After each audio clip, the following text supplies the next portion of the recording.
नमस्ते। नमस्ते। आप सभी का स्वागत आप है, सभी का स्वागत है। अभिनंदन है। अभिनंदन है।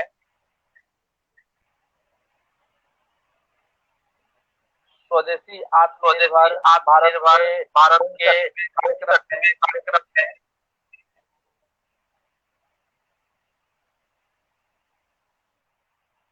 59वें कार्यक्रम है। आप सभी का स्वागत है, अभिनंदन है। आज हमें जिन महानुभाव का मार्गदर्शन मिलने वाला है, आप है श्रीमान ब्रिजेंद्र पाल सिंह जी। 1975 से आप राष्ट्रीय स्वयंसेवक संघ के प्रचारक रहे। 2000 तक दीनदयाल मथुला स्मारक के निदेशक रहे आप। 2001 में लोक भारती में राष्ट्रीय संगठन मंत्री रहे, जिनके मार्गदर्शक डॉक्टर कृष्ण गोपाल जी, माननीय सरकारवा जी हैं। मधु भाई कुलकर्णी और आपके द्वारा गंगा समग्र प्रारंभ आपने ही किया था, लोगों ने मिल करके। राष्ट्रीय सचिव 1985 से उत्तर प्रदेश में रहे आप। 1985 से आप राष्ट्रीय गंगा समग्र का कार्य किया है आपने, और अभी राष्ट्रीय सचिव है गंगा समग्र में। और जिसको कि भारत सरकार में नमामि गंगे के नाम से जाना जाता है। वर्तमान में आपका दायित्व है राष्ट्रीय संगठन मंत्री, लोक भारती एवं केंद्रीय सचिव गंगा समग्र। और आपका बहुत स्वागत है, अभिनंदन है पूरी टीम की ओर से। और हमारे साथ में प्रोफेसर डॉक्टर विक्रम देव आचार्य जी जुड़े हुए, आपका भी स्वागत है, अभिनंदन है। आप प्राध्यापक हैं जौनपुर विश्वविद्यालय में और डीन भी हैं। तो आज के कार्यक्रम के लिए ब्रजेंद्र पाल जी को हम आमंत्रित करते हैं। जी हाँ, सबको नमस्कार। आज इस स्वदेशी अभियान के आयोजन में आकर मुझे बड़ी प्रसन्नता हो रही है। आप सब लोग जो कार्य कर रहे हो बहुत सराहनीय कार्य है, और हम लोग तो कार्य करने वाले व्यक्तियों में से हैं। आज अवसर आपके माध्यम से मिल रहा है कि उस विषय को जो हम करते हैं वो भी आपके सामने रखें। स्वदेशी की जब बात हम लोग करते हैं तो सबसे पहले हमको अपना जो लक्ष्य है बड़ा, उस पर ध्यान जाता है। हम सब लोग जो कार्य कर रहे हैं विभिन्न नामों से, विभिन्न स्थानों से, विभिन्न संगठनों के माध्यम से, उस सबका एक ही लक्ष्य है, भारत विश्व में अपना प्रथम स्थान बनाए, विश्व का मार्गदर्शन करे, विश्व विजयी हो। इस सब की दृष्टि से जब विचार करते हैं तो ध्यान में आता है कि हमारे पूर्वजों ने जब विश्व विजय की बात कही तो विश्व पर कोई विजय प्राप्त करने के लिए नहीं कही, एक शब्द प्रयोग किया है, वसुधैव कुटुंबकम। पूरा विश्व हमारे लिए परिवार है, और परिवार का जब विचार होता है तो सबके कल्याण का विचार होता है, सबके हित का विचार होता है, सबके सम्मान का विचार होता है। तो ऐसा विचार लेकर हम सब लोग कार्य कर रहे हैं विभिन्न प्रकार से। इस समय हम सब जो स्वदेशी की बात चल रही है उसको ध्यान में रखते हुए जिन बिंदुओं पर चर्चा करेंगे वो वास्तव में हमारे जीवन में उतारने वाले कार्य हैं। सामान्यतः एक परंपरा देखते होंगे हम लोग, बहुत से सेमिनार होते रहते हैं, गोष्ठियां होती रहती हैं। उन गोष्ठियों में, सेमिनारों में हम बोलते बहुत अच्छा है, लेकिन उसमें से करते कुछ नहीं। वास्तव में आवश्यकता इस बात की है, बोलने की अपेक्षा करने की। मैं यहाँ पर उन करणीय कार्यों की ही चर्चा करूंगा, लेकिन उन करणीय कार्यों में पहले उन 3 सूत्रों की बात करता हूं जो प्रत्येक परिवार के लिए बहुत आवश्यक है। वो अगर ठीक हुए तो हमारा आगे का मार्ग ठीक होगा, वो ठीक नहीं हुए तो आगे का कोई कार्य ठीक नहीं। उसमें सर्वप्रथम आती है हमारी शिक्षा। शिक्षा का प्रारंभ स्कूल से भी होता है, शिक्षा का प्रारंभ हमारे घर से भी होता है, हमारी माँ से। तो वो शिक्षा हमको जो चाहिए भारत का भविष्य निर्माण करने के लिए, तो सबसे पहले विचार करना पड़ेगा हमको वो शिक्षा ठीक से हो रही है कि नहीं। वो शिक्षा ठीक से हो, इसकी दृष्टि से बहुत अच्छा सहयोग है कि इस वर्ष भारत सरकार ने नई शिक्षा नीति भी लाई है, जो समाज को नई दिशा, नई दृष्टि दे सकेगी, जिससे भारत का, राष्ट्र का उत्थान होगा, विश्व का कल्याण होगा। यहीं पर एक विचार करने की बात और भी है। हमने शिक्षा बहुत अच्छी किसी को दी थी, शिक्षा और ज्ञान में थोड़ा अंतर करना। ज्ञान तो हमको बहुत होता है, लेकिन शिक्षा नहीं। ज्ञान तो आजकल गूगल से हम बहुत इकट्ठा कर सकते हैं, गूगल में ज्ञान का भंडार है, हमारे अंदर भी वो भंडार इकट्ठा हो गया, लेकिन वो शिक्षा में अगर नहीं बदला तो उस ज्ञान का कोई अर्थ नहीं। शिक्षा वहां से प्रारंभ होती है जब ज्ञान हमारे जीवन में उतर। शिक्षा हमने बहुत अच्छी दी, लेकिन हमने शिक्षा के साथ साथ जो संस्कार चाहिए हमको, वो संस्कार हमने अपने बच्चों को, परिवार के लोगों को नहीं दिए, तो वो शिक्षा भी किसी काम की नहीं, वो ज्ञान भी किसी काम का नहीं। तो संस्कार पर हमको ध्यान देना पड़ेगा। और ये जब मैं वार्ता कर रहा हूँ, उस समय मैं समझता हूँ जो बंधु भी हमारे साथ जुड़े हैं, उनको धन्यवाद भी है। और वो मूल्यांकन अपना स्वयं अपने आप करते जाएं कि हम किस पायदान पर खड़े हैं। किसी दूसरे को मूल्यांकन करने की आवश्यकता नहीं। शिक्षा की दृष्टि से विचार करें कि हमने अपने परिवार में अपने बच्चों को किस प्रकार की शिक्षा दी। यहीं पर एक ध्यान करने की बात और भी आ जाती है। अभी जो नई शिक्षा नीति आई है, इसमें एक बड़ी महत्वपूर्ण बात आई है कि कक्षा 5 तक प्रारंभिक शिक्षा मातृभाषा में होगी। और पिछले 70 वर्षों में हमारे जो आगे बढ़ने वाले लोग थे, उनको शिक्षा मातृभाषा में न मिलकर दूसरी भाषाओं में मिली। इसलिए दूसरी भाषा से प्राप्त शिक्षा के द्वारा हम न तो ठीक सोच सकते हैं समाज के अनुसार, और न निर्णय ले सकते। और जो हमारी अभिव्यक्ति होती है, जो कुछ हम बोलते हैं, वो भी दूसरे लोगों को हम प्रेषित नहीं कर पाते। इसलिए बड़ा महत्वपूर्ण विषय इस समय आया है शिक्षा में, अपनी मातृभाषा का। शिक्षा के साथ हम थोड़ा सा आगे बढ़े। शिक्षा हमने बहुत अच्छी दी है, लेकिन अगर हमने संस्कार उसके साथ नहीं जोड़े, संस्कार नहीं दिए, तो शिक्षा अधूरी है। और एक हद तक ये भी कह सकते हैं, वो शिक्षा व्यर्थ हो जाएगी अगर हमने उपयुक्त संस्कार नहीं दिए। आज हम देखते हैं कि अनेक माँ बाप जिन्होंने बहुत अच्छी शिक्षा दी थी अपने बच्चों को, बड़े प्रसन्न होते थे, और उस शिक्षा के कारण उनके बेटे आज भारत ही नहीं विश्व भर में पहुंचे हुए हैं। अमेरिका में है, इंग्लैंड में, फ्रांस में है, चीन में है, विश्व के सब देशों में नाम कमा रहे हैं। लेकिन एक क्षण आता है जब हमारी जो बुढ़ापे की लाठी है, वो हमसे बहुत दूर हो, वो हमारे पास तक नहीं आ पाती। हम आजकल आधुनिक व्यवस्थाओं के कारण रोज मिल तो लेते हैं, बात तो कर लेते हैं, लेकिन जब हमें जरूरत होती है तो हमारे निकट वो नहीं। तो हमको शिक्षा में वो उसका भी ध्यान करना पड़ेगा कि शिक्षा हमने कैसी दें, जिससे पूरा विश्व तो हमारा परिवार है, विश्व भर में जाएं, लेकिन समाज का, राष्ट्र का, विश्व का कल्याण करते हुए हमारी भी चिंता वो कर सकते। यहीं पर इस संस्कार का विषय, लेकिन यहीं पर और एक महत्वपूर्ण चीज जुड़ती है। हमने शिक्षा बहुत अच्छी दी, संस्कार की भी व्यवस्था हमारे परिवारों में बहुत अच्छी है, हम संस्कार भी दे रहे हैं, लेकिन एक चूक अगर हो गई, हमने अपने उस भविष्य को संगत अच्छी नहीं दी, सुसंगत बोलते हैं, अगर संगत अच्छी नहीं दी तो वो शिक्षा और संस्कार दोनों मिटने में कोई समय नहीं लगता।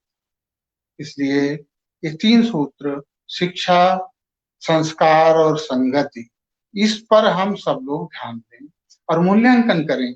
हमने अपने परिवार के बच्चों को, भविष्य को इन 3 कसौटियों पर कसकर देखें कहाँ पर ले गए। ये अगर तीनों ठीक हुए तो आगे का रास्ता बनेगा। आगे के रास्ते की जब हम बात करते हैं तो यहीं शुरू करते हैं हम मंगल परिवार। आज हम पढ़ते हैं, इतने दिनों से देखते हैं सब जगह चारों ओर लिखा हुआ, हम दो हमारे दो। वास्तव में ये संस्कार हम रात दिन दे रहे हैं बच्चे को कि परिवार तुम्हारा कितना है, माता पिता और बच्चा, और आगे चल करके वो जो बालक है, युवा होता है, तो उसका परिवार क्या होता है, उसकी पत्नी और उसके बच्चे। वास्तव में भारतीय परिवार का मतलब बहुत विस्तृत है। इस परिवार में हमारे नाते रिश्ते, माँ बाप, भाई बहन, वो सब तो आते ही हैं, लेकिन अन्य नाते रिश्तेदार भी इस परिवार का हिस्सा होते हैं। और उससे आगे जब बढ़ते हैं तो हम कहते हैं कि हमारा गांव परिवार की जब कल्पना होती है तो उसमें फिर हमारे खून के जो लोग हैं वही नहीं, हमारे आस पड़ोस के लोग, हमसे जिनका व्यवहार रहता है, वो सब लोग उस परिवार का हिस्सा बन जाते हैं। ऐसी बृहद कल्पना है हमारे परिवार की, और उसको जब विस्तार देते हैं तो पूरा गांव परिवार हो जाता है। परिवार का मतलब हुआ सुख दुख में सहभागी होना, सुख दुख में एक दूसरे के साथ खड़े होना, बिना बुलाए पहुंच जाना। ये गांव की स्थिति हमारे रहती थी, लेकिन वर्तमान शिक्षा के कारण, आधुनिक शिक्षा के कारण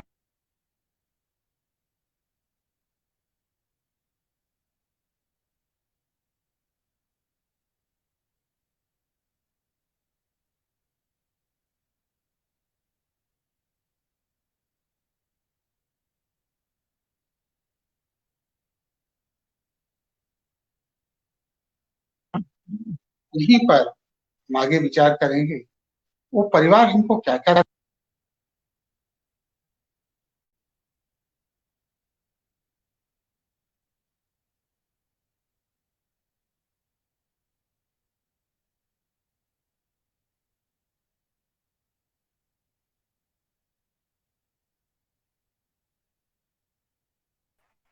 ज्ञान स्थायी है, उसको हम सनातन बोलते हैं, जो पहले भी था, आज भी है और भविष्य में भी रहने वाला। लेकिन उसका व्यवहारिक स्वरूप बदलता रहता है समय परिस्थिति के अनुसार। तो आज परिवार भी बदल रहा है। आज के कारण, आज की परिस्थिति में पहले एक घेरे में, एक परिसर में परिवार का बड़ा स्वरूप रहता है। आज की स्थिति ऐसी बनी है जिसमें वो संभव नहीं। परिवार तो रहेगा, लेकिन परिवार जरूरी नहीं कि एक मकान में रह सके, एक घर में रह सके। उसके बाद भी हमारा परिवार परिवार रहे, उसकी हमको व्यवस्था करनी पड़ेगी। देश में कहीं पर भी रहते हो तो ऐसा बनाना पड़ेगा, वर्ष में एक बार कम से कम ऐसी व्यवस्था बनाएं अपने जहां पर हम निवास करते हैं, कोई ऐसा कार्यक्रम का आयोजन करें जिसमें हमारे परिवार का के जितने भी लोग हैं, कहीं भी रहते हैं, उस अवसर पर वहां पर आए, मिलें, उसमें सहभागी हों, आनंद का उत्सव हो। तो मैं समझता हूँ एक कदम हम उस परिवार की ओर बढ़े। यहीं पर नहीं टिकते हम, तो परिवार को और बड़ा बढ़ाने के लिए हम जिस मोहल्ले में रह रहे हैं, जिस गांव में रह रहे हैं, जिस कॉलोनी में रह रहे हैं, वो भी हमारा परिवार है। हम कभी विचार करते हैं क्या कि वहां के परिवार में के लिए कोई ऐसा आयोजन बनाए, महीने में एक बार, साल में एक दो बार कोई ऐसा आयोजन करें जिसमें परिवार, उस मोहल्ले के, उस गांव के, क्षेत्र के सब लोगों की सहभागिता हो। और उस सहभागिता के साथ सब जब जुटेंगे तो सबको एहसास होगा कि हम एक परिवार के हैं, हम एक दूसरे के लिए हैं, और अपने आप बिना कहे हुए जो दर्द हमको एक परिवार का होना चाहिए वो प्रारंभ हो जाए। और वो दर्द शुरू कहाँ से होता है? अपनेपन से। जहां पर अपनापन हो जाता है, ये मेरा है, वहीं से परिवार भाव, और परिवार भाव जब शुरू होता है तो लेने का भाव नहीं होता है, कुछ देने का भाव होता है। हम घर में जाते हैं, जब घर के अंदर प्रवेश करते हैं, पहले ही सोच कर जाते हैं कुछ लेकर जाना चाहिए। हमारे छोटे बच्चे होंगे, पूछेंगे बाबा जी आए हो, क्या लेकर आए हो? सबकी अपेक्षा रहती है कुछ न कुछ लाने की। तो हम परिवार में जब प्रवेश करें तो कुछ न कुछ लेकर जाएं वहां देर। अब यहीं पर और विचार कर लेना है। आज विश्व संपूर्ण प्रयत्न कर रहा है पूरे विश्व को बाजार बनाने। वास्तव में हमको तय करना है, विश्व को परिवार बनाना है, या उस बाजार में हमें खो जाना है? बाजार जब शुरू होता है तब प्रारंभ देने का नहीं होता है, लेने का होता है। तो वास्तव में आज हमको जो शिक्षा दी जाती है, पढ़ाया जाता है मैनेजमेंट कोर्सों में, तो वहां लेने का पढ़ाया जाता है। किस ढंग से, किस प्रकार से हम दूसरे की जेब से निकाल सकते हैं। वास्तव में परिवार का जब विचार होगा तो लेने का नहीं, देने का भाव, त्याग का भाव, वही एक जीवन की दिशा देता है। तो हम विषय को आगे बढ़ाते हैं इस समय, क्योंकि आप सब लोग जो बंधु हमसे जुड़े हुए हैं, हमसे ज्यादा योग्य हैं, हमसे ज्यादा जानकारी रखते हैं। इसलिए संक्षेप में बताने से ही मैं समझता हूँ कि हमसे कई गुना ज्यादा वो समझ सकते हैं और प्रस्तुत भी कर सकते हैं। परिवार को और ध्यान करना है। हम कभी-कभी एक ही नगर में रहते हैं, लेकिन उसके बाद भी वहां पर रहते हुए इतनी दूरी रहती है शहरों की कि हम रोज नहीं मिल सकते। मोबाइल पर तो रोज मिल लेते हैं, बात कर लेते हैं, लेकिन प्रत्यक्ष एक दूसरे के सुख में मिल सकें, ये नहीं होता। तो हमको करना क्या चाहिए, और प्रारंभ किया है लोग, महीने में एक बार उस नगर में जो लोग भी रहते हैं अपने संबंध के, उनको किसी एक घर में आमंत्रित करें। वो कोई किसी जन्मदिन के नाम पर हो सकता है, किसी व्रत के नाम पर हो सकता है, कोई और महत्वपूर्ण पर्व हो सकता है, उसके नाम पर हो सकता है। आपको विचार करना कि महीने में एक बार एकत्रीकरण मिलन, मिलने से क्या होगा, एक साथ मिलकर खाएंगे, पिएंगे, जलपान करेंगे, ये तो होगा ही, लेकिन महत्वपूर्ण यहाँ से परिवार शुरू होगा। अभी तक जो बच्चा है वो आपको क्या जानता है, तो पढ़ाया गया है, अंकल जी जानता है, आंटी जी जानता है, लेकिन आपका रिश्ता क्या है वो नहीं जानता। वास्तव में अंकल और आंटी से रिश्ता अपनेपन का नहीं होता। जब आपके पास आएगा, आपके साथ मिलेगा, तब वो जानेगा आप बाबा जी हैं, वो पहचानेगा ये ताऊ जी हैं, ये चाचा जी हैं, ये हमारे भाई साहब हैं, किससे क्या व्यवहार करना चाहिए वो सीखे। ये हमारी ताई जी हैं, ये दादी जी हैं। ये नाता रिश्ता जो है, अपनापन जोड़ता है, ये वहां से शुरू। तो एक काम तो परिवार को अपने घर से प्रारंभ करके और गांव तक, मोहल्ले तक और पूरे विश्व तक ले जाना है। इसकी दृष्टि से अनेक स्थानों पर शुरू हुआ। आपको हम बता दें, अभी उत्तराखंड में मेरा गांव मेरा तीर्थ करके एक कार्यक्रम आयोजित किया, पिछले 3 साल से कर रहे हैं। जिस गांव में आयोजित होता है उस गांव ने सूची बना रखी है, हमारे गांव के कौन कौन लोग कहाँ कहाँ नौकरी कर रहे हैं, कहाँ कहाँ सेवाएं दे रहे हैं, व्यवसाय कर रहे हैं। उस पर सब लोग आते हैं, पहले से इंतजार करते हैं कि भाई उस तिथि पर हम सब लोग अपने गांव जाएंगे। होली का पर्व हो सकता है, त्योहार कोई दिवाली का हो सकता है, और जाने के बाद केवल जाते ही नहीं है, वहां के सब कार्यक्रमों में रस तो लेते ही हैं, सब एक दूसरे से परिचित भी होते हैं। इसके साथ साथ उनकी जो सामर्थ्य है वो भी गांव के काम में आती है, उस गांव के विकास में भी उनका योगदान होता है। तो मैं समझता हूँ कि परिवार की जो चर्चा हमने की, इसको और आगे थोड़ा सा बढ़ाते हैं। इसमें हम विचार करेंगे कि उस परिवार में क्या होना चाहिए। छोटी छोटी बातें ध्यान करने की हैं। आज पिछले वर्षों से हम देख रहे हैं हमारे प्रधानमंत्री को कहना पड़ता है स्वच्छता की बात। अब ये स्वच्छता, हम पवित्रता की बात करते थे और आज हमको स्वच्छता की बात पढ़नी पड़ रही है। वास्तव में ये बड़ा कष्ट का विषय है, पीड़ा का विषय है, क्योंकि हमने स्वच्छता याद तो कर रखी है, हम जानते भी हैं स्वच्छता के विषय में, लेकिन करते कुछ नहीं। इसका विचार करना पड़ेगा। अगर स्वच्छता, हम चाहते हैं कि भारत स्वच्छ रहे, तो स्वच्छता हमें अपने घर से शुरू करनी पड़ेगी। हम विचार करें कि हमारे घर में क्या हमारा घर स्वच्छता के उस पैमाने पर खरा उतरता है। अगर खरा उतरता है तो उसके लिए कुछ चीजें आवश्यक हैं, वो करनी चाहिए।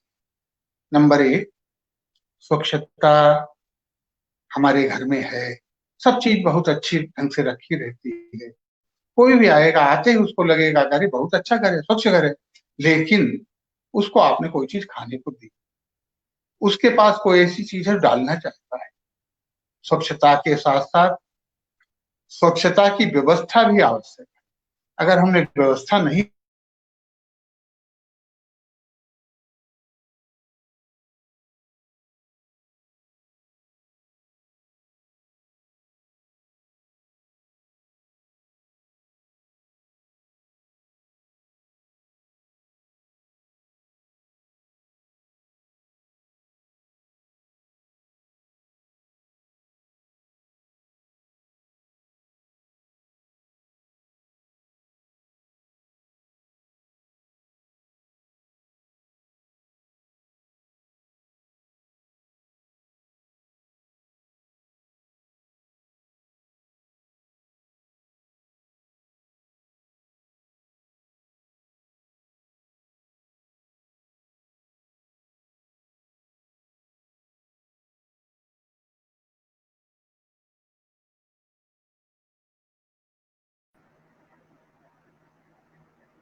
लेकर आए प्लेट में, सबने केला लिया, खाना शुरू किया, खेला, छीला।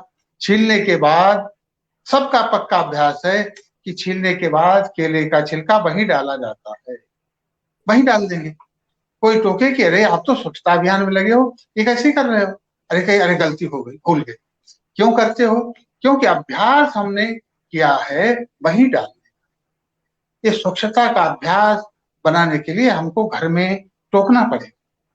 देखिए, हमारा छोटा बच्चा है, आज बाजार से कोई चीज भी उसके लिए लाए तो एक रैपर में आती है, गुड़िया में आती है, और उसको हम ला के देंगे, चाहे चिप्स हो अथवा चॉकलेट हो अथवा अन्य कोई खाने की चीज हो, उसको फाड़ेंगे। फाड़ने के बाद बच्चा अंदर की चीज तो खाएगा और बाहर जो निकलने वाला रैपर है उसको वही डाल दे। उसका अभ्यास शुरू हो गया है वही डालने का। अब अगर इस अभ्यास को नहीं बदला तो जीवन भर अभ्यास उसका जानने के बाद भी यही बना रहेगा कि जहां पर डालना है खाया और वहीं फेंक देना। और ये अभ्यास हमारे समाज को बहुत पक्का है। जहां कहीं भी हम देखते होंगे, हमारे सब बंधु बड़े जानकार हैं, बड़े शिक्षित हैं, बड़े योग्य हैं, स्वच्छता के महत्व को भी जानते हैं, लेकिन जेब से निकालने के बाद, उपयोग करने के बाद बची हुई चीज वहीं डालने का पक्का अभ्यास। अब हम तो गंगा समग्र का काम करते हैं, तो हम देखते हैं कि जिसका अभ्यास अपने घर से स्वच्छता का नहीं हुआ, हमने नहीं कराया, तो गंगा जी पर जब जाएगा, गंगा जी में स्नान करेगा, स्नान करने के बाद पूजन करेगा, पूजन करने के बाद आरती करेगा, और आरती पूजन करते समय भी बहुत सारी चीजें पन्नी में आती हैं, और वो सारी पन्नी सारी चीज वहीं पर डाल देगा गंगा जी के तट पर। आरती तो उसने कर ली है, लेकिन संस्कार गड़बड़ होने के कारण, अभ्यास न होने के कारण वो गंदगी करेगा ही। इसलिए अपने घर से स्वच्छता भी करनी, स्वच्छता की व्यवस्था भी करनी, और स्वच्छता का संस्कार हो, इसके लिए अभ्यास भी करना। संस्कार तभी होता है जब अभ्यास बार बार कराया जाता है। ये हमको अपने घरों से, परिवार से, परिसर से, जहां भी हम काम करते हैं वहां से शुरू करना। यहीं पर एक चीज और जुड़ जाती है, व्यवस्था। व्यवस्था बहुत आवश्यक है। व्यवस्था का मतलब होता है, अगर हमारे घर की बिजली चली जाए, अंधेरा हो जाए, उसके बाद भी हमको जो चीज चाहिए वो मिल जाए। नहीं तो देखते होंगे घरों में बिजली चली गई तो फिर चिल्लाना शुरू होता है, माचिस कहाँ है? अब माचिस ढूंढते घूमते हैं, अंधेरे मिलती नहीं। फिर कहते हैं मोमबत्ती कहाँ रखी है, वो भी ढूंढते हैं और चिल्लाते रहते हैं एक दूसरे से। लेकिन अगर व्यवस्थित परिवार है तो मालूम है उसको कि यहाँ माचिस रहती है, उसको पता है यहाँ मोमबत्ती रखी हुई है, बिना शोर किए हुए मोमबत्ती जल जाएगी, दीपक जल जाएगा, प्रकाश हो जाएगा, कोई शोर नहीं। ये अभ्यास की बात। तो मैं सबसे निवेदन करता हूँ, प्रार्थना करता हूँ, अपने घर को मंगल परिवार बनाने की दृष्टि से जो प्रारंभिक 3 सूत्र बताए थे, शिक्षा, संस्कार और सत्संगत का, उसके बाद फिर घर से जब शुरू करते हैं स्वच्छता स्वच्छता की व्यवस्था और स्वच्छता का अभ्यास, तो मैं समझता हूँ उसके जीवन में शिक्षा स्वच्छता की उतरेगी। अब आगे हम यहीं पर एक बात और जोड़ते हैं। लोग भारती ने एक कार्य शुरू किया है, आप सबको भी अच्छा लगेगा। हम सब लोग जब घर से बाहर निकलते हैं तो सड़क पर देखते हैं कि कूड़े का ढेर लगा हो। वहां पर निकलते समय, जाते समय अधिकांश हम देखते होंगे, हमको भी नाक बंद करके जाना। क्यों जाना पड़ता है? जो कूड़े का ढेर है उसमें हमारे घर से ही वो कचरा आया है जो सड़ने के बाद बदबू देता है। अगर हम उस बदबू को, उस दुर्गंध को अपने घर पर ही रोक दें, बाहर तक जाने ना दें, तो कितना आनंद हो जाएगा। इसलिए लखनऊ के लगभग 1000 परिवारों में हमने एक डिब्बा रखवाया है। 50 लीटर का डिब्बा, प्लास्टिक का डिब्बा रहता है। आप घर में जो बाल्टी आती है 20 लीटर, उसका प्रयोग कर सकते। केवल करना इतना है, उस प्लास्टिक की बाल्टी के नीचे एक टोंटी लगा देनी है, पानी जिससे निकल सके, और उस डिब्बे के अंदर एक नेट वाली बोरी जिसमें आलू आते हैं, अंदर से डालकर उसको बांध देना है, जिससे उसके अंदर कुछ भी डाला जाए तो छनकर ही जाए।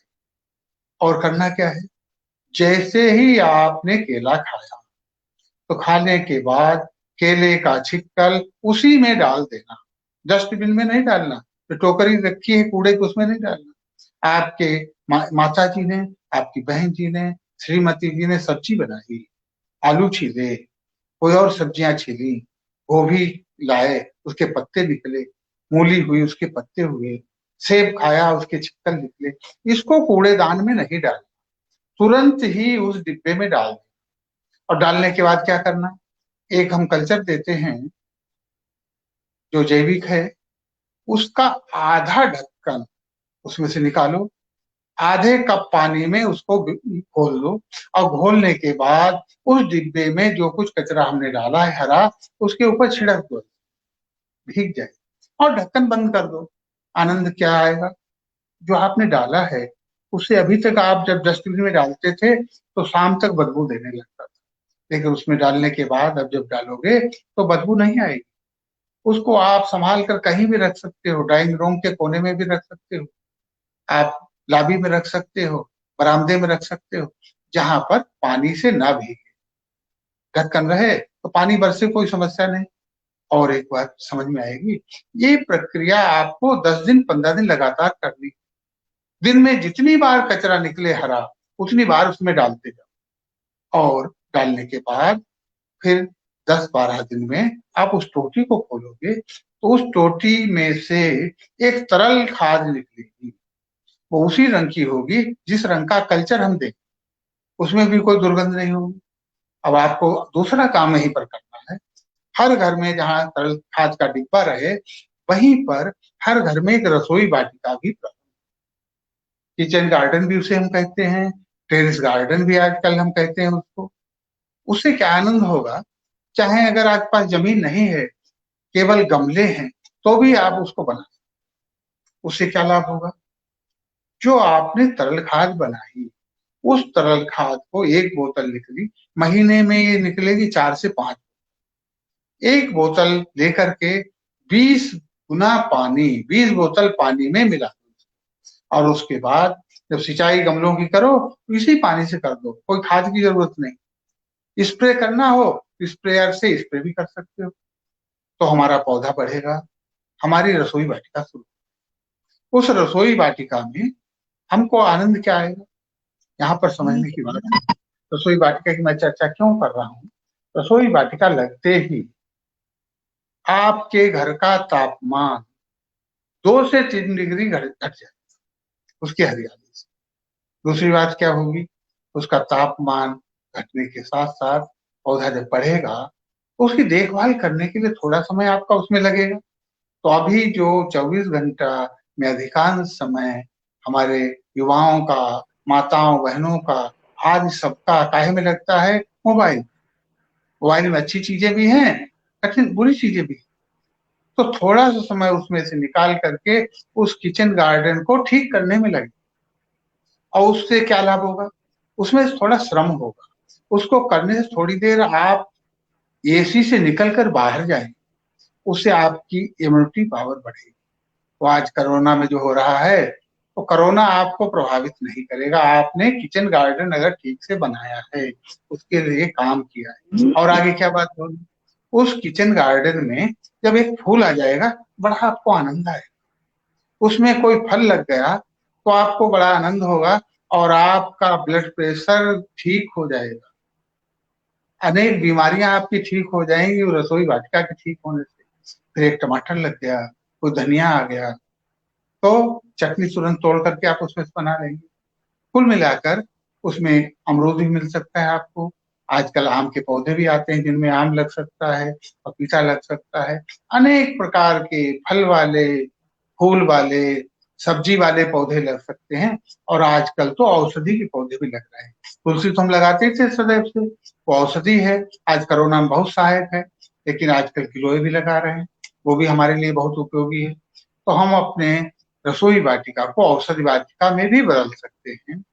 अब एक चीज यहाँ पर और समझ लेने की है, जिस डिब्बे से एक तरल खाद आपको मिलेगी, आपका घर तो आनंदमय होगा ही, उस डिब्बे को भरने में आपका 4-5 लोगों का अगर परिवार है तो पूरे 2 साल लगे। डिब्बा भरेगा नहीं, जो कुछ आप डालोगे वो तरल खाद बनकर नीचे से निकल जाए। उसका प्रयोग आप करते रहिए। और इष्ट मित्र आए तो उनको भी बोतल भर के दे सकते हो, लीजिए आप ले जाइए अपने घर में, फिर प्रारंभ करें। और 2 साल के बाद जब वो भर जाएगा डिब्बा, तो उसके अंदर जो बोरी डाली थी उसको पकड़ करके बाहर निकाल लीजिए और किसी गमले पर रख दीजिए। 5-7 दिन में उसमें जो नमी है वो सूख जाएगी और उसके अंदर जो होगी वो भी कंपोस्ट खाद आपको मिल जाएगी। वो आगे आप जब गमलों में मिट्टी भरें तो उन्हें मिलाकर भरिए।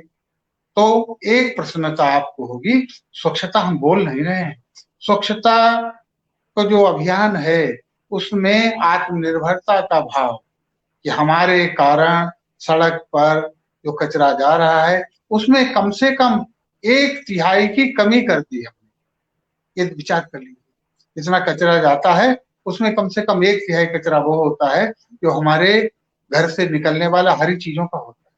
और फिर दूसरा संतुष्टि आपको होगी, जब वो कचरा नहीं जाएगा वहां तो बदबू आना बंद हो जाएगा। जो बदबू बाहर आ रही है, प्रदूषण हो रहा है, आप ये कह सकेंगे हमारे हिस्से का प्रदूषण हमने अपने घर पर रोक दिया है और उस प्रदूषण को हमने एक हरित क्रांति में बदल। तो मैं समझता हूँ ये प्रारंभ अगर हमने घर से कर दिया तो स्वच्छता का बहुत बड़ा काम हम लोग कर लेंगे। आपको बड़ा आनंद होगा। हमारे अनेक बड़े बड़े मित्र, कई मंत्री, उनके घर में भी लगा है। अभी शाहजहांपुर के डीएम के यहाँ तो चल रहा था पिछले काफी दिनों से, लेकिन वहां के जो नगर पालिका के नगर आयुक्त हैं, उन्होंने 15 अगस्त पे कार्यक्रम रखा था।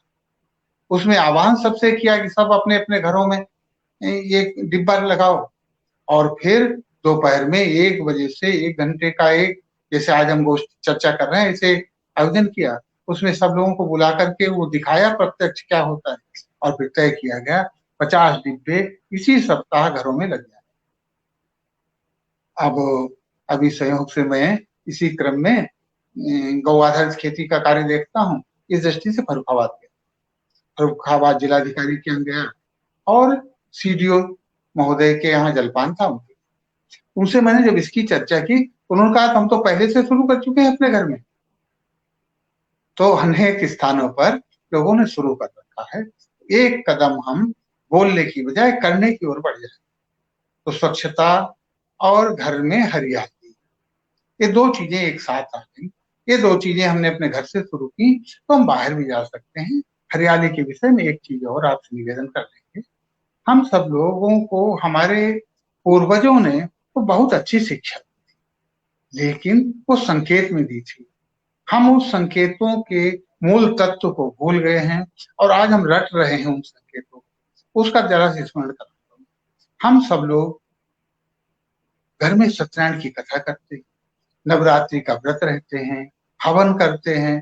कोई शुभ मुहूर्त हो तो शुभ मुहूर्त के समय एक जल कलश की स्थापना करते। बिना जल कलश स्थापित किए हुए हमारा शुभ नहीं होगा।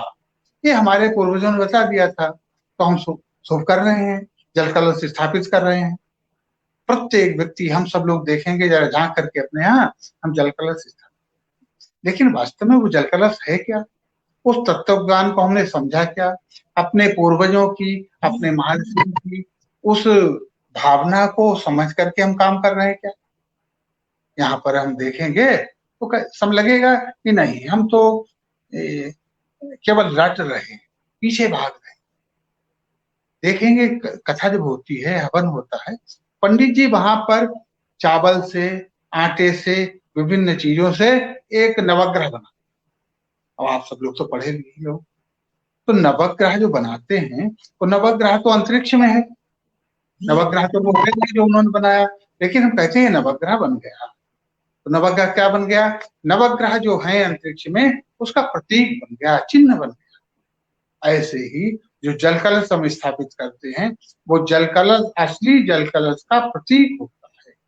अब आप लोग विचार करिए, पिछले वर्षों से बोल रहे हैं अगला विश्व युद्ध पानी के लिए होगा, रोज रट रहे हैं, लेकिन उस विश्व युद्ध को रोकने के लिए हम कुछ कर रहे हैं क्या? तो यहीं से शुरू करना पड़ेगा, जल कलश से। वास्तव में वो जल कलश जो होता है वो कौन सा होता है? इसलिए जल कलश जब बनाते हैं, एक लोटे में, घड़े में, पात्र में हम जल रखते हैं, लेकिन जल कलश जल रखने से नहीं होता। जल कलश जब होता है जब उस कलश के ऊपर हम आम के पत्ते रखते हैं और फिर नारियल रखते हैं, तब जल कलश। तो बिना पत्तों के जल कलश नहीं होता। संकेत करा रहा है वो महापुरुष कि जल का कलश जब बनेगा, ये पल्लव ये होंगे तब होगा। तो वो पंच पल्लव कौन से हैं जो जल कलश की स्थापना करते हैं? उनको जरा स्मरण कर ले। तो हमको कहीं वृक्षारोपण करना हो, पार्क हो सकता है, स्कूल हो सकता है, विद्यालय हो सकता है, जहां भी हमको मिले उन पंच पल्लव के पौधों को लगाएं। उन पंच पल्लव में 5 पौधे हैं। एक तो है पीपल, जिसके महत्व को हम सब लोग जानते हैं।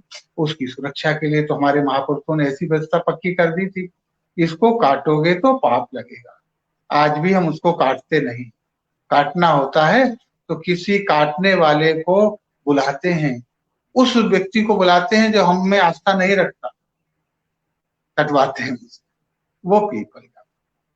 दूसरा है बट वृक्ष, इसे अक्षय बट कहते हैं, पीपल, बरगद, और एक पौधा और होता है पाकड़। 3 तो पौधे हो गए हैं। इसके अलावा 2 पौधे और हैं, एक जिसके हम पत्ते लगाते हैं आम का, और एक पौधा है अशोक। ये 5 गूलर का, अशोक नहीं इसमें, पंचवटी में अशोक, गूलर का। ये 5 पौधे ऐसे हैं जहां कहीं भी लगा दो तो लगने के बाद पहला काम तो करते हैं, वर्षा को आमंत्रित करते हैं।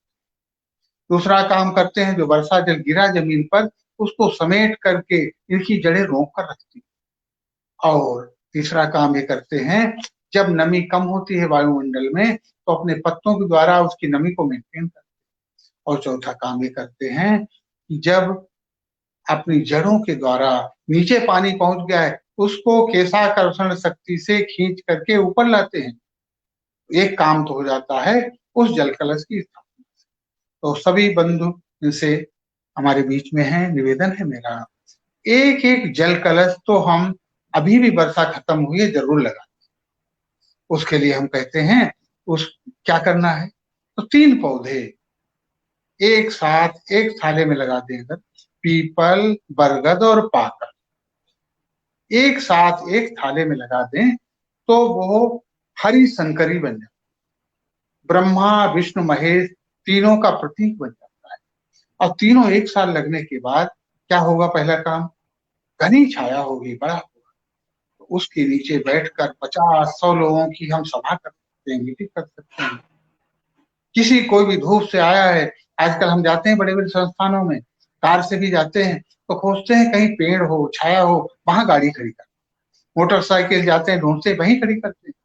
तो ऐसी छाया देने वाला वो वृक्ष बनेगा और हमारे लिए बन जाएगी एक धर्मशाला। पुण्य का काम करना चाहते हैं, धर्मशाला बड़ा बड़ा पुण्य का कार्य होता है। तो एक हमने अगर वो हरी शंकरी लगा दी तो एक धर्मशाला स्थापित कर दी हमने। और दूसरा पुण्य का कार्य क्या होता है? जल कलश का कार्य तो हम पहले ही कर चुके हैं, पुण्य का कार्य तभी हमारा मंगल होगा, शुभ होगा जब जल कलश स्थापित करेंगे। और दूसरा महत्वपूर्ण कार्य होगा, धर्मशाला बन गई। और तीसरा काम एक और हो जाएगा, हम भंडारे को बड़ा महत्व देते हैं, भंडारा करने का, लेकिन भंडारा किसके लिए करते हैं? केवल अपने मित्रों के लिए करते हैं। लेकिन ये भंडारा उससे बड़ा होगा, जैव विविधता जिसको बोलते हैं, सब जीव जंतुओं के लिए होगा। ये पौधे ऐसे हैं तीनों जिसमें पूरे वर्ष फल रहते हैं।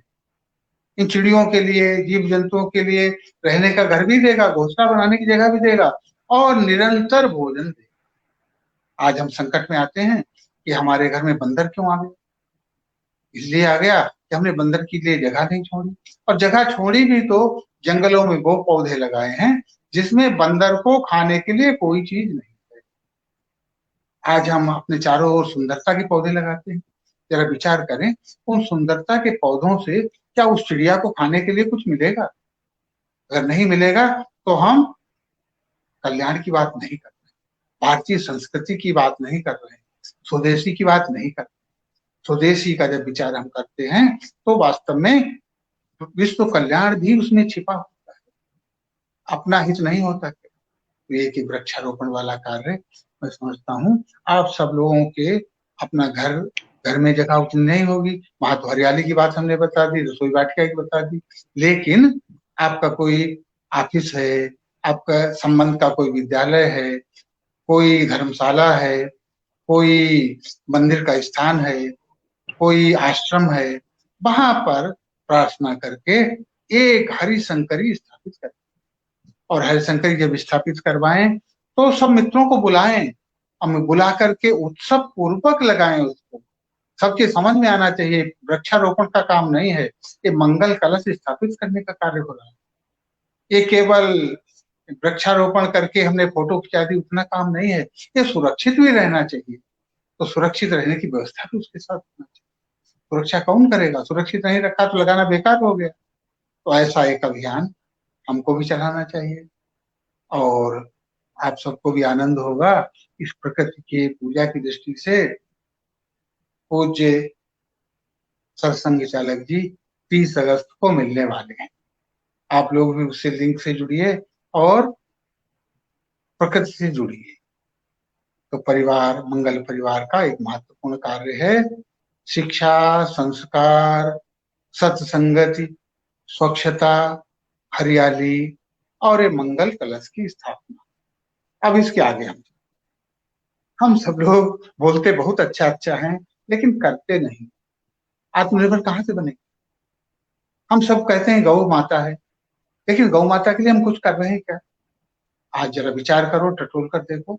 आपके घर में जब नया प्राणी आने वाला होता है, जन्म लेने से पहले ही हम विचार करना शुरू कर देते हैं, बच्चा पैदा होगा तो नर्सिंग होम कौन सा होगा, सब लोग सोचते हैं।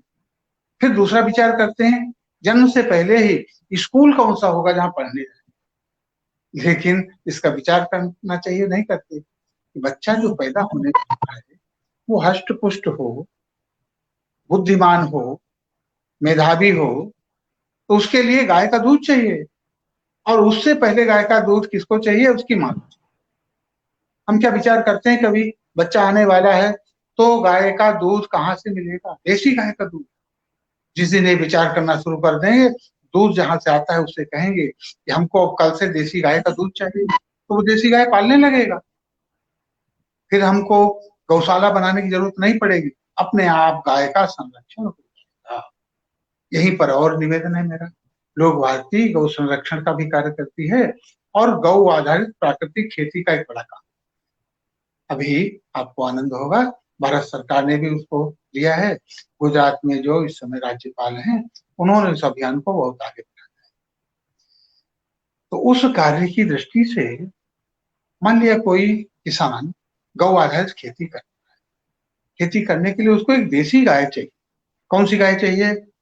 दूध बिल्कुल न देती हो, वह भी उस खेती के लिए उपयोगी है। एक देसी गाय से 30 एकड़ खेती हो सकती है, इसमें कोई रासायनिक खाद की जरूरत नहीं होगी, किसी कीटनाशी की जरूरत नहीं होगी, उत्पादन पूरा होगा और पानी की खपत 1/10 होगी, 90% पानी बचेगा।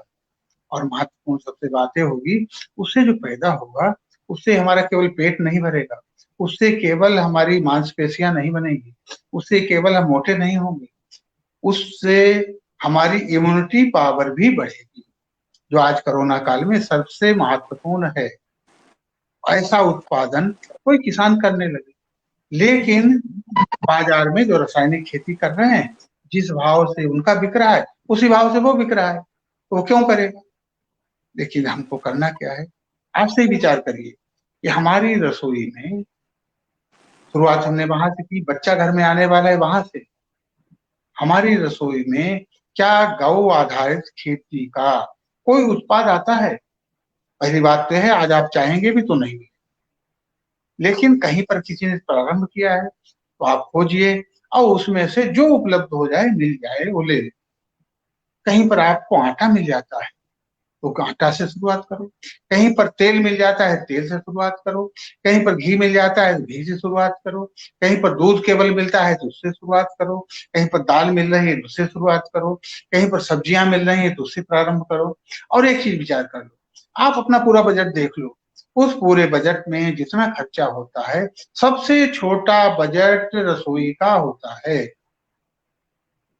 अब आप विचार करो जरा, उस रसोई के बजट में अगर 10% ज्यादा खर्चा हो गया तो आप पर कोई बड़ा संकट नहीं आएगा, लेकिन उस 10% के बढ़ने से उस किसान को लाभ हो जाएगा, वो किसान इस ढंग से खेती करने लगेगा। और आपने मांग अगर प्रारंभ की तो जगह जगह पर ऐसे गौ आधारित उत्पाद के केंद्र भी प्रारंभ हो गए। लखनऊ में तो हमारा जो खादी ग्राम उद्योग है, खादी बोर्ड है, उनका हेड ऑफिस जो है उसमें एक छोटी सी बाजार, उस बाजार में उन्होंने 2 दुकानें प्रारंभ कर। एक दुकान पर तो आपको आटा चाहिए हो, तेल चाहिए हो, राशन चाहिए हो, जो चीज चाहिए हो वो मिले। और एक दुकान शुरू कराई, वहां क्या मिलेगा? स्वदेशी। अभी हम अपने घर में रोटी रखने के लिए डिब्बा लेकर आते हैं प्लास्टिक का, वो हमारे लिए हानिकारक। लेकिन हमारे घरों में पहले से भी विभिन्न चीजों के, घरेलू चीजों से डिब्बे बनाते थे लोग। उस दुकान पर वो डिब्बा मिलेगा जिसमें अब रोटी आप रख सकते हैं, प्लास्टिक का नहीं चाहिए। रोजगार भी प्रारंभ हो गया। तो गांव में, घरों में जो स्किल था, जो कौशल्य था, जिसको हमने फेंक दिया, नष्ट कर दिया, उसको फिर से बनाने की। और वो कब होगा? जब हम मांग करेंगे। हम बिछाने के लिए प्लास्टिक की दरी लाने की बजाय बिछाने के लिए हम चटाई ले आए। गांव के अंदर चटाइयां बनती हैं विभिन्न प्रकार की, बहुत अच्छी बनती हैं, उसको ला करके हम बिछाएं। योग करना है उस पर करें, तो घर में, गांव में काम मिलेगा। हम वहीं पर बैठने के लिए बैठका आता है। कितनी सारी चीजें आप देखोगे सूची में जो गांव में बनती हैं, हमें फैक्ट्री के पास नहीं जाना। और एक चीज यहाँ पर समझ लो, अर्थशास्त्र। स्वदेशी की बात जब हम करते हैं तो उस अर्थशास्त्र को भी समझना पड़ेगा। आज का जो अर्थशास्त्र है वो हमारे लिए नहीं है। आज का अर्थशास्त्र है उन फैक्ट्रियों के लिए, उद्योगों के लिए। वो उद्योग चलते रहें, इसलिए हमको उपभोग बढ़ाना है। आज दिन विज्ञापन होता है उपभोग बढ़ाओ। और जीडीपी क्या चीज है, जरा विचार करो। जीडीपी का मतलब होता है कितना अधिक उपभोग करते हैं। लेकिन हमारा स्वदेशी तो नहीं कहता, हमारे ऋषियों ने कहा है कि कितना कम उपयोग आप करते हैं, कितना कम उपभोग करते हैं, त्याग पूर्वक करते हैं, उतना अच्छा होता है। लेकिन हम आज सिखा रहे हैं कि अधिक उपयोग करो, जरूरत नहीं है फिर भी उपयोग करो, क्योंकि उसे फैक्ट्री चलानी है। तो अर्थ का सिद्धांत जो है ये स्वदेशी नहीं है, इसको बदलना पड़ेगा। इसलिए जितने मानक चारों ओर हमें दिखाई पड़ते हैं वो सब बदलने पड़ेंगे। स्वदेशी का अगर हम विचार करते हैं तो पैरामीटर्स भी बदलेंगे, पैरामीटर भी हमारे आएंगे, तभी हम स्वदेशी में बढ़ पाएंगे और विश्व को कुछ देने की दिशा में बढ़ पाएंगे। मैं समझता हूँ हमारी घड़ी का सुई भी ठीक दिशा में बढ़ रही है, समय पूरा हो रहा है, इसलिए मैं 2-3 बातें बिंदुवार बता देता हूँ, आगे विस्तार से न करते हुए। परिवारवार की हमने चर्चा कर ली है। अब हम विचार इसका करें कि हमारे घर में वर्षा का पानी आता है, बहकर चला जाता है, क्या हमने रोकने की कोई व्यवस्था की है? हमने ये व्यवस्था तो कर ली, पानी कितना जमीन से हम निकाल सकते हैं। पहले हमने कुएं का उपयोग किया था, बाल्टी से निकालते थे, रस्सी से निकालते, थोड़ी मेहनत करते। फिर तकनीक हमारे पास आ गई हैंडपंप की, तो हैंडपंप से निकालने लगे। फिर और तकनीक आ गई पंप की, बटन दबाया पानी आ गया। अब समरसेबल लगा। मैं नदियों पर भी काम करता हूँ। गोमती नदी जीवन रेखा है लखनऊ की, राजधानी की, 950 किलोमीटर की, लेकिन आपको आश्चर्य होगा उसकी 22 सहायक नदियों में से आधी नदी सूख चुकी हैं। और पिछले वर्ष स्वयं गोमती पीलीभीत से निकलती है जहां से, और शाहजहांपुर तक 70 किलोमीटर सूखी थी। क्यों सूखी थी? ये नदियां बहती हैं, एक तो बहती है हिमालय के ग्लेशियर से, एक बहती है उन जल कलशों से, मध्य भारत की, दक्षिण भारत की, और एक नदी बहती है भूगर्भ जल से। तो भूगर्भ जल का स्तर अगर ठीक नहीं रहा तो नदियां सूख जाएंगी। जितनी नदियां भूगर्भ जल पर निर्भर हैं वो सभी तभी जीवित होंगी जब भूगर्भ जल का टेबल ठीक रहेगा। और उसको ठीक रखने के लिए हमको जल कलश स्थापित भी करना है, भू से जल कम से कम लेना, उसका कम से कम उपयोग करना, ये भी सीखना। ये पर भी विचार करना पड़ेगा कि हम जो पानी लेते हैं उसका दुरुपयोग रात दिन करते रहते हैं, क्या उसका रिसाइकिल हो सकता है? वास्तव में विचार करना पड़ेगा, सिंचाई में प्रयोग हो सकता है। और देखो तकनीक का विचार भी करना पड़ेगा। जो फ्लश सिस्टम हमने बनाया, एक फ्लश सिस्टम में कितना पानी रोज हम फ्लश में डाल देते हैं, लेकिन अगर रिसाइकिल की व्यवस्था हम करें, जो पानी हमने अभी हैंड वॉश के लिए प्रयोग किया था, कुल्ला करने के लिए किया था, नहाने के लिए किया था, उसे एक टैंक में इकट्ठा करें और उसके द्वारा फ्लशिंग सिस्टम चले, तो पानी की खपत हमारी कम हो जाएगी, उपयोग उसका हो जाएगा। और उसके बाद उस पानी को हम अगले चरण में जो हमारे थोड़ी बहुत बगीचा होगा, पेड़ पौधे होंगे, उसकी सिंचाई काम में आ जाएगी। तो हम विचार करें इसका उस जल प्रबंधन। और अंत में एक चीज करके बात पूरी कर देता हूं मैं। यहाँ हमारे पूर्वजों ने कहा था, एतद् देश से प्रसूतस्य सकाशा अग्रजन्मनः स्वसम चरित्रम शिक्षेरन पृथिव्या सर्व मानवा। संपूर्ण विश्व के लोग हमारे यहाँ शिक्षा लेने आते थे। कब आते थे? जब हम आचार्य थे, आचरण करते थे। आज हम आचार्य नहीं हैं, आचरण नहीं कर रहे हैं, बोलते हैं। गीता हमारे पास है, बोलते हैं बहुत अच्छा उसका, लेकिन गीता का आचरण नहीं करते। आज जरूरत है उस आचरण को करने की। तो यहीं पर विचार करने की हमको और आवश्यकता है। उस परिवार को बचाकर रखना, दोबारा से स्मरण करा रहा हूं, उस परिवार को बचाने के लिए जरूरी है शिक्षा ठीक होना, संस्कार ठीक होना, सत्संगति रहना, संगति ठीक रहना। और इसके लिए और आवश्यक है कि हम अकेले नहीं हैं, सब मिलकर के हम होते हैं, मैं नहीं हम। तो जब तक हम मैं में जीते हैं, मैं कुछ हूं, तब तक अहंकार हमको हम नहीं बनने देता।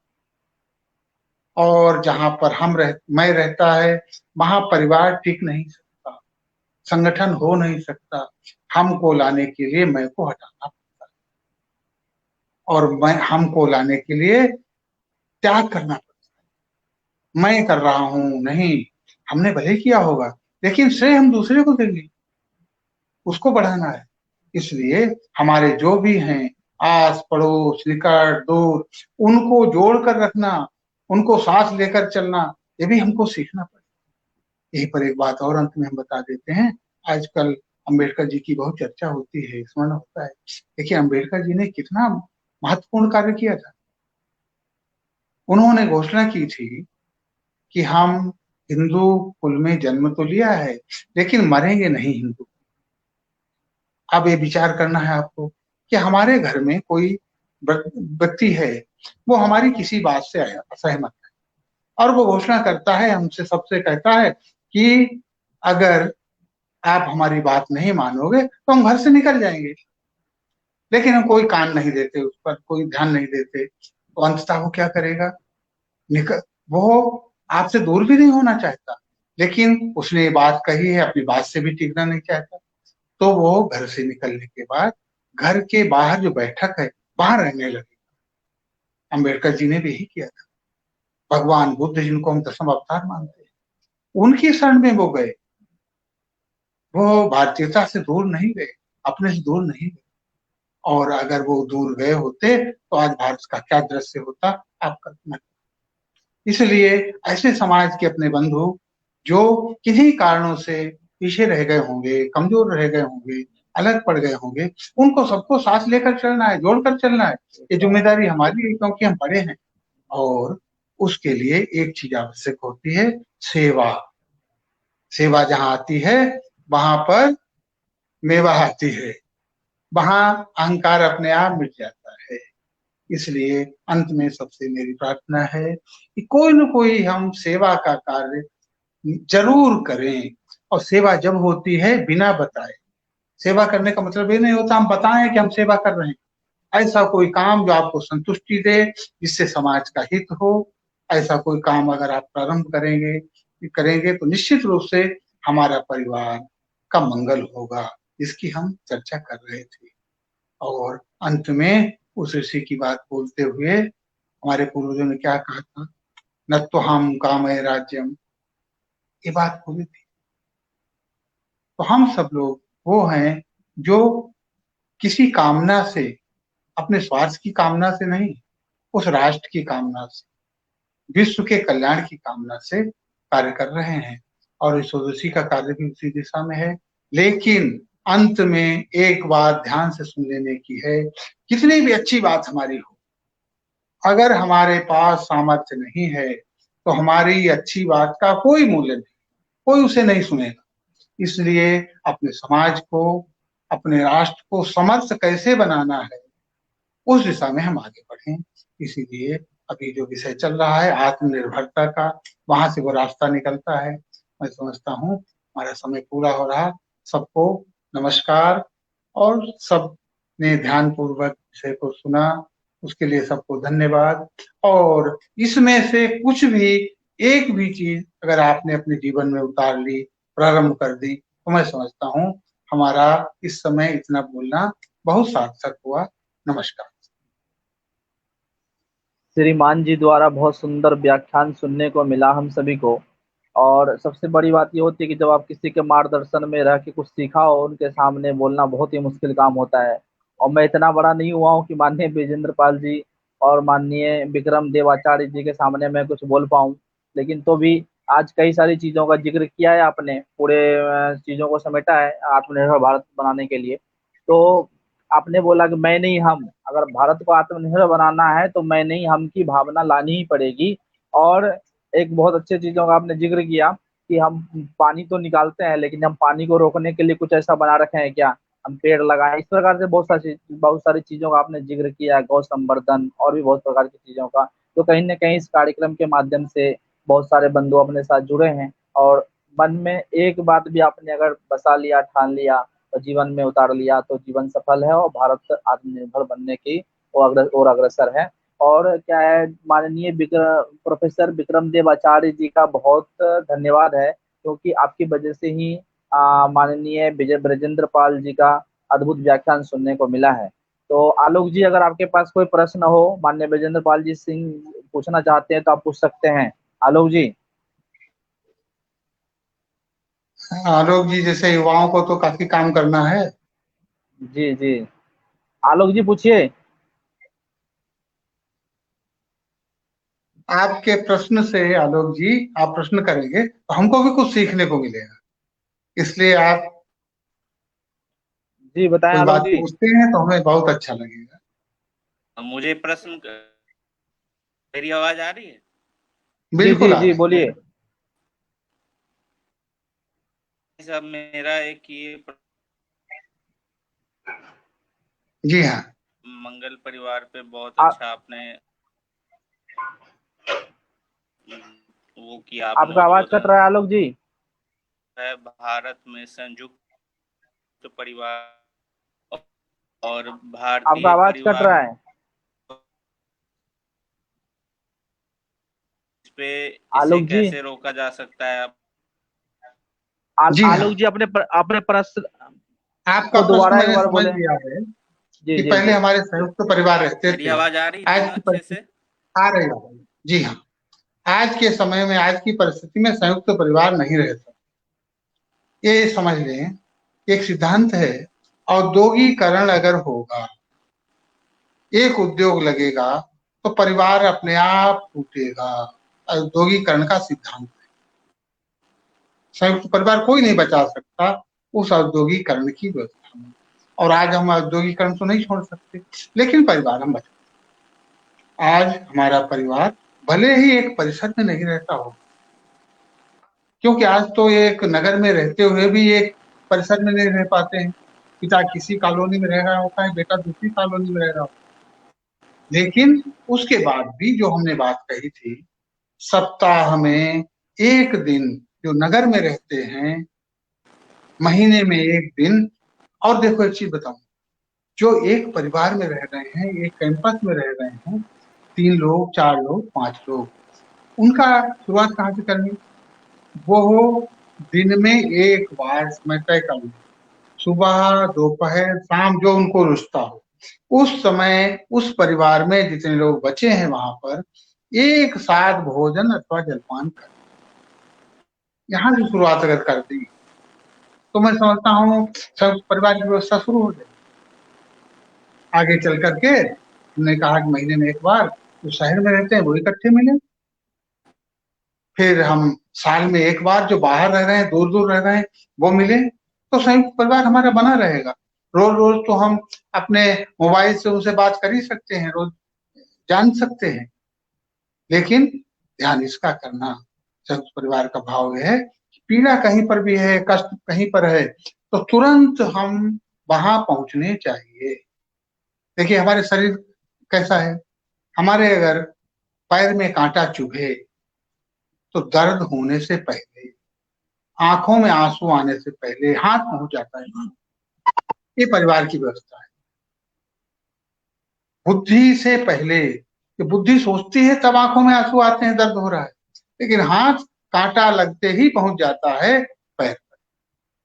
तो संयुक्त परिवार का मतलब ये होता है कि कहीं पर भी रहें, दूर भी रहें, फिर भी एक दूसरे की पीड़ा में, एक दूसरे के हित में हम तत्पर रहें।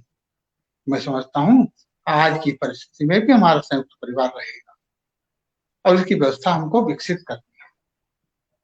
और कोई बात? आलोक जी जी निकल गए? आलोक जी ने लगता है कि नेटवर्क में प्रॉब्लम्स है, जिसकी वजह से सही जी तरीके से कनेक्ट नहीं हो पा रहे हैं। तो मैं धन्यवाद ज्ञापन के लिए डॉक्टर विक्रम देव जी को आमंत्रित करते हैं। हाँ, विक्रम जी को प्रणाम पहले तो हमारा, और विक्रम जी का आशीर्वाद चाहिए। जी ओम परम विक्रम देव जी धन्यवाद ज्ञापन के लिए आपको आमंत्रित कर रहे हैं। जी जी धन्यवाद। मैं बोल रहा हूँ। जी जी आवाज जी सुनाई जी दे रही है हमारी? हाँ सुन रहा हूँ। जी आवाज हमारी आ रही है? जी हाँ। और अपने नमः सियाराम में सब कुछ जानी करूं प्रणाम जोर जू पानी। ऋषि कृषि परंपरा के महान संवाहक मनीषी माननीय ब्रजेंद्र पाल सिंह जी को सादर नमन। आपके व्यक्तित्व को हम अनंत कोट नमन करते हैं। आपके उद्बोधन को, आपके मार्गदर्शन को, आपके पाठ्य को, आपके बौद्धिक को सुन करके हम एकदम मंत्रमुग्ध हो गए। और हम समझते हैं कि और भी श्रोतागण, जितने भी भाग्यशाली श्रोतागण हैं, जिन्होंने भी सुना, सभी सुधीजन जो है आपके इस पाठ्य से सुन करके हृदय से बहुत ही प्रफुल्लित हुए होंगे और उनका जीवन हमेशा ये हरा भरा रहेगा। ऐसे सुंदर पाठ्य जो जीवन का सच्चा मार्गदर्शन करने वाला हो, और ये ऐसे महान ऋषि और जीवन बहुत ही गिने चुने उंगलियों पर कभी जीवन में सुनने को, देखने को मिलते हैं, जिनका इतना सुंदर जीवन हो, जिनका इतना सुंदर चिंतन हो इतना व्यापक चिंतन हो। माँ गंगा के ये जो है पतित पावनी माँ गंगे और आदि गंगा गोमती सहित सभी नदियों के लिए, जल स्रोतों के लिए, प्रकृति के लिए और जो अन्नदाता प्राणदाता है कृषकों के लिए, कृषि के लिए, धरती माता के लिए और सभी मानव के, गौ माता के लिए, गावा विश्व से मात्रा, जो गाय सारे विश्व की माँ, उनके लिए, उनके उपयोगिता को बताने के लिए एक गौ देशी गाय से 30 एकड़ खेती, कितनी सुंदर बात है, कितना ऊंची बात है। कैसे गायों का उपेक्षा हो रही है, गौ माता गोवंश का, सड़कों पर गाय जो है छोड़ करके धक्के खाने के लिए मजबूर हो रही हैं। अगर उनका सही उपयोग हो, माननीय बृजेंद्र पाल जी के बताए हुए इस मार्ग पर अगर मॉडल बने, भारत के विकास का मॉडल बने, ग्रामीण विकास का मॉडल बने और विलेज सेंट्रिक मॉडल बने इस तरह का, तो निश्चित रूप से सबका कल्याण होगा। सब लोग स्वस्थ जीवन जिएंगे, नैसर्गिक जीवन जिएंगे, प्रकृति सुंदर होगी, लोगों का इम्यूनिटी की कोई चिंता नहीं रहेगी और बहुत सुंदर जीवन है। और पारिवारिक और समरसता और वेद आधारित जो है, वैदिक संस्कारों से युक्त आर्थिक जीवन, सामाजिक जीवन, राष्ट्रीय जीवन और ये पारिवारिक सब कुछ इतना सुंदर चलेगा, इतना भारत सचमुच जो है वह ऋषियों मुनियों की परंपरा का पुराना भारत जो है, प्राचीन भारत जो आर्यावर्त जो हमारा था, वह भारत हमारा पुनः कायम होगा। माँ भारती का यश गौरव पूरे विश्व में सर्वोच्च शिखर पर पहुंचेगा, इसमें कोई दो राय नहीं है। और सभी सुखी होंगे, सभी मंगलकारी लोगों का जीवन होगा।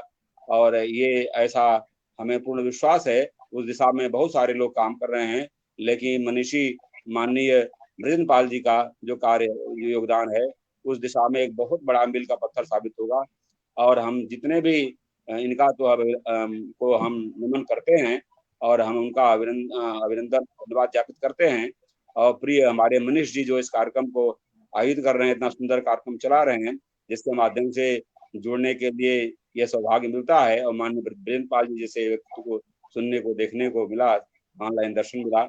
ऐसे और भी जो साथ में जुड़ने हजारों लोग जुड़ते हैं, सुनते हैं और इसका यूट्यूब पर बनाकर डाल देते हैं, इसको और लोग सुनेंगे, हम लोग इसका प्रचार प्रसार करें सोशल मीडिया के जरिए। हम सोशल मीडिया के राज्य प्रभारी हैं भारत स्वाभिमान पतंजलि परिवार के, हम इसको खूब प्रसारित करेंगे और ये लाखों लोगों तक पहुंचेगा, करोड़ों लोगों तक पहुंचेगा ये आपका संदेश, और लोग उसको अपनाएंगे। हम प्रेरित करेंगे कि लोग इसको अपनाएं। हमारा जीवन तो, आपका जीवन तो लोक कल्याण के लिए समर्पित है ही। हमने भी अपना जीवन माँ भारती के लिए, लोक कल्याण के लिए समर्पित कर दिया है। हमने तो लोक कल्याण पीठम न्यास की स्थापना किया है, जिसके तहत हमने लोक कल्याण आश्रम, जिसमें गौशाला है, जिसमें अनाथ आश्रम, वृद्ध आश्रम और तमाम इन प्रकल्पों की स्थापना तो हो गई, और बहुत सारे लोक कल्याणकारी प्रकल्पों की स्थापना करने का लक्ष्य भी सामने है जिस पर हम कार्य कर रहे हैं। ऐसे महान व्यक्तित्व को, ऐसे मनुष्य को हम नमन करते हुए बहुत हार्दिक धन्यवाद ज्ञापित करते हैं। अपने सभी इस मंच की तरफ से ये जो स्वदेशी आत्मनिर्भर भारत जो अभियान का ये मंच, स्वदेशी जागरण में तो ही इसको हम मंच के रूप में मानते हैं। इसको संघ की तरफ से पहले से स्वदेशी जागरण मंच चल रहा है, तो उसी का एक घटक समझिए, एक प्रकल्प है जो यह कार्य कर रहा है। और यह आगे बढ़े और लोक कल्याण के लिए एक बड़ा बहुत ही बड़ा ये मुकाम हासिल करे और ये सफल हो अपने लक्ष्य में, अपने उद्देश्य में। ये ऐसी हमारी प्रभु से प्रार्थना और हमारी शुभकामना है, मेरी हमारी बार बार शुभेच्छा है। हम परहेज करते हैं मैं बोलने से, हम का आज से नहीं, कभी बचपन से हमारी आदत है कि हम मैं से बचूं और हम बचें और हम जो है हम टाइप करें। और सबके हमारे तो वैदिक देवा भाग पास से हम लोग साथ साथ में सब कुछ करें, सब कुछ सोचें, विचारें, चलें। तो ये तो हमारी पुरानी संस्कृति है और हम सब लोग उसको सामूहिक रूप से मिलकर में बंधुत्व की भावना को लेते हुए और सबको मिल करके भारत से विश्व कल्याण के लिए कार्य करना चाहिए। यह हमारा जो है ऋषियों मुनियों का पुराना हमारा संदेश है। इस संदेश को लेकर के इनको जीना चाहिए, हमारे जीवन में उसको उतारना चाहिए। जैसा कि माननीय बृजेंद्र पाल जी ने कहा कि भाषण तो बहुत देने वाले देते हैं, लेकिन उसको व्यवहार में लाने वाले होने चाहिए, जिसको हम सुने और माने कि ठीक है, उसको जीवन में अपना भी लेना चाहिए। यही सार्थकता होती है किसी के उद्बोधन की, किसी बौद्धिक के, किसी का मार्गदर्शन सुनने का ही। अदरवाइज इसका कोई मतलब नहीं अगर हम जीवन में उन चीज़ों को, उन जीवन मूल्यों को, सामाजिक मूल्यों को, आर्थिक मूल्यों को और उन नैसर्गिक मूल्यों को अगर हम अपना नहीं सके अपने जीवन में, तो वह जीवन बेकार है। इसलिए हम लोगों से आग्रह करेंगे कि इन मूल्यों को अपने जीवन में अपनाएं, अपने जीवन को, राष्ट्र जीवन को, पारिवारिक जीवन को, सामाजिक जीवन को सार्थक बनाएं। धन्यवाद। जय माँ भारती, वंदे मातरम, वंदे गो मातरम, जय तु भारती। चलिए, सर्वे जी, भवन्तु हम सुखिनः, सभी की ओर सर्वे से सन्तु निरामयाः, सर्वे सर्वे सन्तु भद्राणि निरामया, पश्यन्तु। सर्वे भद्राणि पश्यन्तु, मा कश्चित् दुःखभाग् भवेत्। ओम शांति। शान्ति।